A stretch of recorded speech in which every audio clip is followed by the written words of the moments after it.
What's up, Wolverines? I really hate to do this, but sometimes it's necessary. We're going to have to burn some FFLs.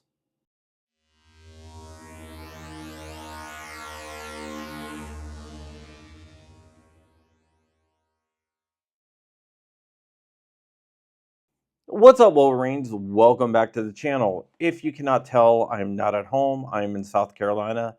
Today, I film the State of the Second podcast, the GOA podcast, and that should be coming out in the next couple months. I have my camera set up kind of janky. I forgot my tripod, so I set it up the way I could set it up. So it's just resting here, so just bear with me with the quality. If you can do me a big favor, like, comment, and subscribe. We still have the fundraiser going for the Cub Scouts, and you can help out the Cub Scouts down below in the description.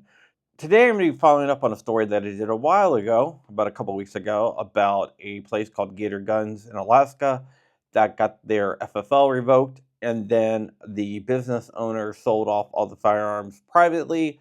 The ATF tried to bust him for being in the business without a FFL. He beat that in court and got off. He was found out. I say found out because someone reported him to the ATF that he was selling firearms by a couple of Karens. Now we know who those Karens are, and those Karens happen to be FFLs themselves. They are both gun shops in the Sterling, Alaska area. So these FFLs turned in a fellow gun enthusiast because they wanted his business. One of the FFLs in question is David Hemphill. David Hemphill owns Hemphill Firearms, Ammo, and Firearm Services. That is located in Sterling, Alaska, and I believe that no one should patronize this business. Basically, Hemphill offered the owner of Gator Guns money to buy his inventory. The owner of Gator Guns refused because he was going to sell his firearms privately. So Hemphill turned him into the ATF and told them that he was still in the business of selling firearms. Maybe he was jaded, I don't know, because the guy from Gator Guns didn't sell him his firearms, but he turned him in for that. He's not the only fuddy-duddy FFL that turned him in.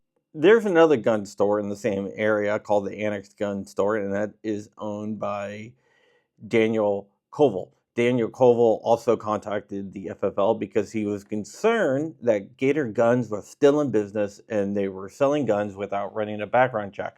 Now, if you ask me, background checks are unconstitutional and you shouldn't need an FFL to sell firearms. I just think that that is unconstitutional, and I think our founding fathers will be turning over in their graves because of that.